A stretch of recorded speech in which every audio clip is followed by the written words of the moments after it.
Hey guys, it's Drew, also known as Random Planet from over on Twitch.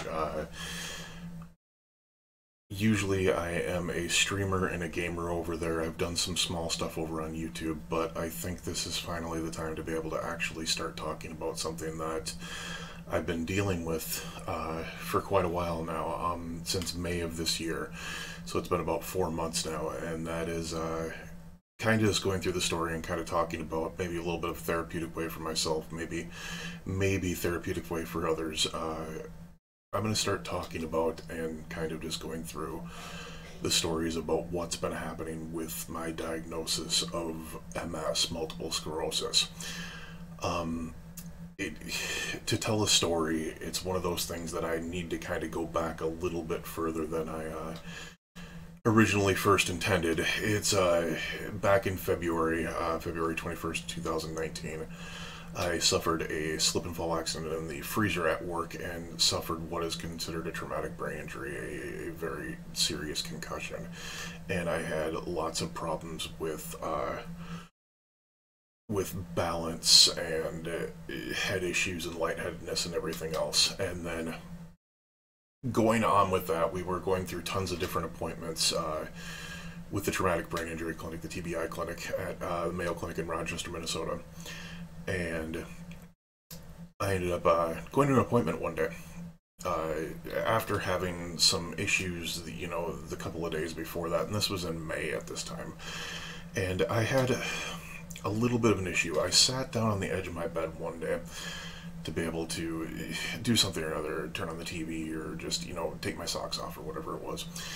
And sitting down felt a little bit odd at that point. Like, I sat down and it was like my leg fell asleep. Okay, well, my leg just feels like it fell asleep. Well, I'm like, it still hasn't gone away by the time that I was ready to actually go to bed. I'm like, I'm just going to go to bed. Maybe it's something to do with the head. Maybe I just pinched a nerve or something like that. Woke up in the morning, things hadn't changed. Like, probably just pinched a nerve. Maybe it wasn't something that fell asleep. But then I started to gradually notice over the next week that I started losing sensation in parts of my bottom of my feet, slightly up my legs at that point, in other areas that aren't so comfortable to be able to discuss. And so I ended up going into an appointment with my primary at the TBI clinic. And I told her about these things. I'm like, this has been like a week of this going on now, and I'm just really kind of, I think I pinched a nerve or something. Something's going on back there that's causing, things not to, connect correctly or something. I'm just not getting the feeling in these areas that I was getting before, and it's freaking me out because this doesn't, it doesn't remind me of anything that was going on with the head injury or anything like that, and it really made things a little. It was scary. It was scary because I felt like I was walking around on limbs that were constantly asleep. There was weakness in my legs. There was weakness in my extremities because of that. And my primary actually went, no, this has nothing to do with the head injury. She goes, I've never heard anything to do with the head injury. She goes, we're actually going to cancel the rest of this appointment. It was like 20 minutes into an hour an appointment. And she goes, I'm going to get someone up here with a wheelchair, and you're going to check yourself into the ER. So we ended up going down to the ER, which is at St. Mary's.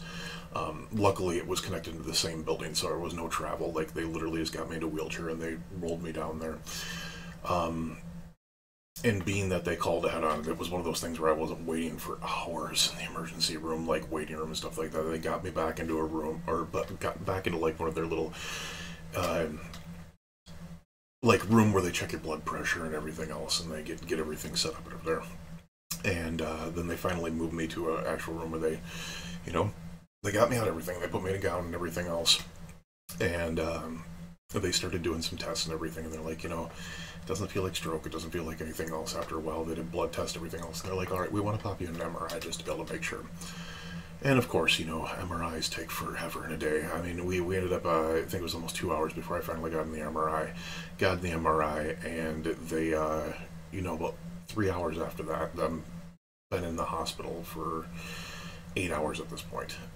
They came back and the doctor looked at me and said, we want to admit you. And I was like, Okay, so, you know, I mean, I wasn't thinking what it could have been in the sense of anything else. I was thinking I had some pinched nerves, and of course I did the normal, you know, the normal thing to do is, you know, you have an issue, you look it up on WebMD or you look it up on something else like that. And one of the things that they showed on there was like if you pinch a nerve just perfectly right, or there's like a group of nerves that can get all messed up in there, and then they have to surgically repair them and stuff like that. And I'm like, okay, well, you know, this could be the worst that I'm looking at here. And then they told me, well, actually, we found a lesion on your T12, or on your spinal cord by your T12. I freaked. I was like, what? And of course, it was even more scary because the fact that you hear the word lesion and you think, like, I was thinking cancerous. I was thinking something along those lines that really, really terrified me.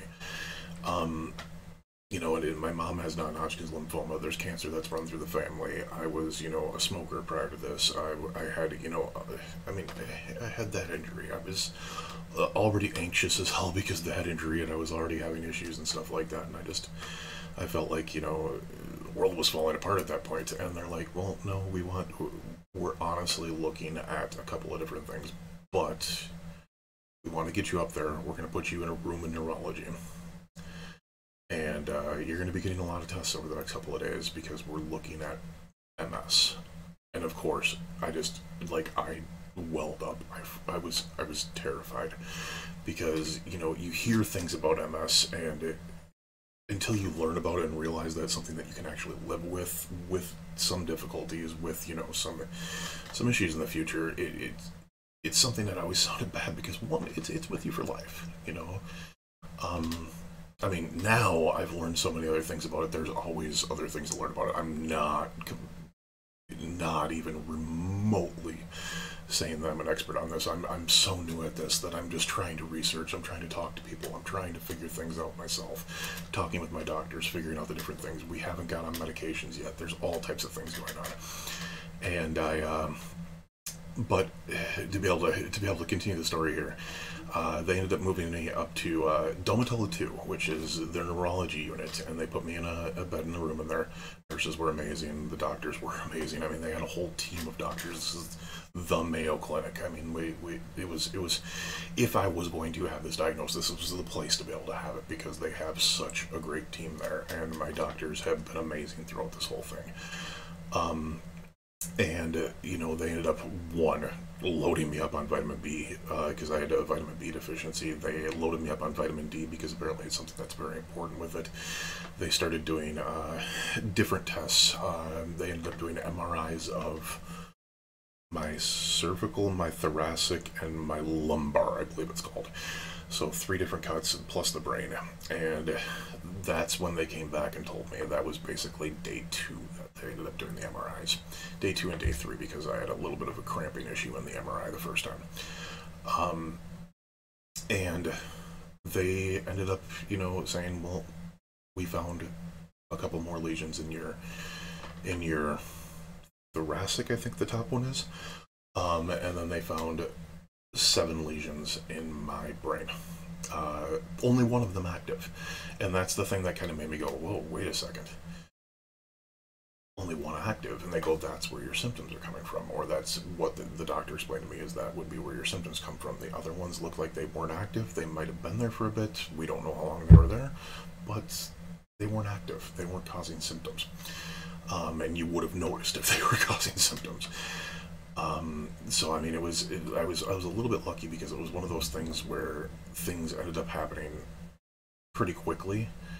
Within a matter of a week and a half after this, I got a diagnosis. Most people don't get that lucky. I ended up lucking out by the fact that I had a head injury and I was going in and dealing with that those doctors picked up on something's not right here. Let's get you in right away. And then they looked at it. They ended up doing multiple MRIs though with that. Ended up giving me a couple of different drugs for my legs because I had lost feeling in my legs. To where the point where I didn't either have feeling or it was like a fallen asleep feeling. Like if you touch your leg and it's like that ethereal, like ghost feeling, or it's pins and needles like your leg fell asleep. That's what it always kind of felt like. So I was considered a fall risk for the first time in my life, where I was kind of like, oh dear Lord, like I'm literally having to be helped around to be able to do everything, and that was scary in itself. And then, you know, I had doctors come in and explain to me, first and foremost, the biggest explanation that put my heart at ease was lesion. A lesion is simply something that shows up that's abnormal on any imaging. So MRIs, CTs, anything like that, anything that shows up abnormally is lesion. So I mean, that made it, that explanation kind of put my heart at ease, because like, okay, well, you know, it sounds a lot worse than what it is. And then we ended up going. I was in the hospital for a total of 4 days that first time. I mean, I've got other stories as well, but we're just starting out with the life leading up to it, the signs, and then the diagnosis itself. And we ended up going through. They were telling me, you know, that we're looking at MS at this point, and then they finally ended up doing after they got the MRI diagnosis, the final step was the lumbar puncture. And of course, we had issues with that. I'm a larger dude, you know, I'm 6'3", I'm 265 pounds, and they ended up putting in the needle. They had me ball up in the bed and stuff like that, and put the needle in. They couldn't get it through. And then, and the doctor explained to me, it's because sometimes, especially as you get older, I'm 36 years old, sometimes there's like a bone sheath that goes in between the vertebrae a little bit, and sometimes you hit a little bit of piece of bone and they can't get the lumbar puncture there. So they wanted to be able to do it as a contrast aided, like ultrasound one, I believe it was. So they ended up doing that. They ended up getting it through, and of course we got the diagnosis of that. They had me on steroid treatments after they were pretty sure about it. They did the steroid treatments for the 3 days afterwards, which, oh god, steroids suck, guys. Steroids suck so much. I believe it was methylprednisolone in IV form. It made me super anxious. It made me wired like crazy. Couldn't sleep. I was overheating like crazy. I was sweating like crazy. I had the AC cranked all the way down in the hospital room, and I was still overheating. And you know, I mean, it's it was all these things that led up to that. But I had an encouraging feeling, even though it was very minimal. I started catching a little bit of feeling in areas that I hadn't felt the week before. And that gave me some hope, you know, and these doctors were great about, you know, this is going to take time. This is going to take a lot of time. We're going to have to figure out medications. We're going to have to figure out all this other stuff, but it's going to take time, and we will be here to help you. We're just a message or a call away. And that was really, really great. And I mean, since then, I've found, you know, people to talk to, Discord communities, on Reddit, on Discord itself, on other things as well. And the one message that I want to give you, I'm very new into my journey. 4 months in to my MS diagnosis. And I just want to let you know, it's terrifying. We all feel that way in the beginning. But remember, you're not alone. If you guys are looking for any place to go, there's 2 great Discord communities. There is a Multiple Sclerosis Discord, and then there's a Discord that I actually moderate that is it's a Discord for MS awareness. It's called the MS Streamer Awareness Discord. I'll put the links below here.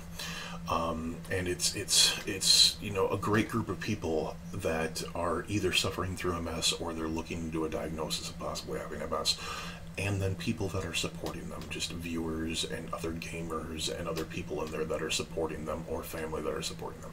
So if you are looking, if you know, are going through the process yourself, everything else, keep hope, keep on figuring it out, keep on pushing with it, keep on going, and just remember, you're not alone. There are so many cases out there now. We just read something where there was, like, the National MS Society estimates that there's 200,000 new cases per year, and there's 1 million cases in the United States alone here in 2019. And I mean, it's one of those things where, you know, it's much more common than people realize, and it's something that I didn't realize when I first got it. When I first was told this, I'm sitting there thinking, like, oh my god, MS.